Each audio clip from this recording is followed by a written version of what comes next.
Ayan guys, bali meron tayong bagong dating from Enjoy. Ayan, umorder kasi ulit tayo. Pangalawang beses na natin tong kuha sa kanila. Yung una is okay naman, pero 'di ba sabi ko nga is merong shipping fee. Tapos ngayon is meron pa rin 45 pesos. Ang kinaayawan ko lang, kinainisan ko is pinapa-charge pa nila sa akin yung pagpasok nila sa gate. Di ba, dapat pinaghahandaan nila yung mga ganyang proseso. Okay lang naman sa akin kung mga 5 piso lang, 10 piso lang, di ba? Bakit 50 pesos? Ayan, mas malaki pa yung shipping, mas malaki pa sa shipping fee. Samantalang yung shipping fee is 45 pesos. Tapos ngayon hinihingian nila ako ng 50 pesos kasi daw malaking sasakyan yung dala nila. Bakit? Kasalanan ko ba na malaking sasakyan yung dala nila? Is motor lang kaya nang dalhin yung order ko. Kaya hindi ko kasalanan kung bakit malaking sasakyan yung dala nila para ipa-charge nila sa akin yung 50 pesos. Ayan. Tapos ayan, dahil sabi ko nga may shipping fee na, tapos ang laki-laki, nakipagtawaran daw sila sa gate. Ayan, sabi nila is 20 pesos na lang. 'Di ba? Pagpipilitan ko sana na ipakancel ko na lang yung order ko, kaya lang syempre kawawa naman, nagmamakaawa naman. Kaya ayan, pumayag na tayo sa 20 pesos. Pero ayan na nga, sabi ko hindi ko alam kung mauulit pa tong umorder ko sa kanila dahil meron namang mabibilhan dito sa amin, 'di ba? Kaya lang kapag pinag-iisipan ko kasi siyang bilhin is hindi ko natutuloy o hindi natutuloy. Samantalang ito, nakaupo lang ako minsan, napapadaan ako sa page nila. Ayan, napapa-order tayo. Dahil kung dito lang, siguro hindi ko yan ma-order lahat. Diba? Pakita ko sa inyo guys yung mga nabili ko sa kanila ngayon na nag-charge tayo ng 20 pesos. May shipping fee na 45 pesos, pina-charge pa tayo ng 20. Na dapat is 50. Nakipagdawaran daw sila sa guard ng 20 pesos. Parang pasalamat pa ba ako?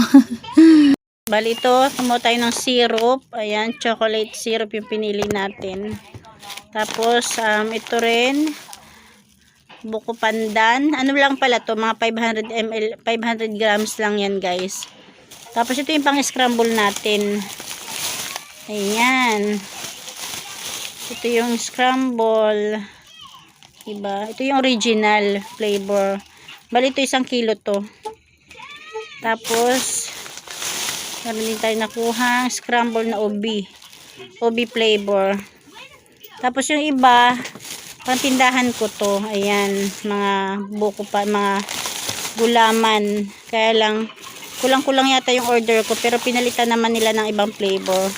Okay lang naman sa akin dahil sinabi nila sa akin. Ayan, meron tayo nakuhang melon, tapos black gulaman, buko pandan. Ayan, ilang piraso ba to? Ayan guys, bali 22 pieces na gulaman.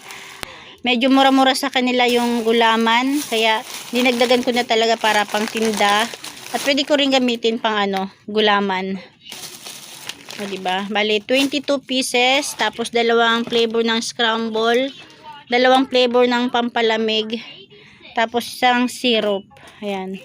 Yan lang naman. Ang binayaran ko is, ayan guys, bali ang binayaran ko is 878.75 plus 20. Kasi yung 50 na hinihingi nila sa akin is naging 20 na lang dahil nakipagtawaran daw sila sa guard. Kaya siguro sa susunod, dito na lang ako bibili sa malapit sa amin. Kaya lang kasi kapag sasadyain ko talaga, walang time, hindi ko siya nabibili.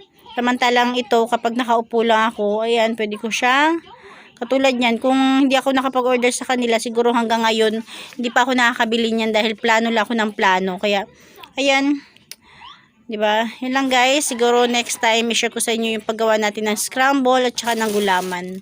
Nagamit ang ating syrup, o diba? Yung palamig, lagi naman ako nagpapalamig, pero hindi talaga ako araw-araw. Malakas lang sa akin dito yung chocolate.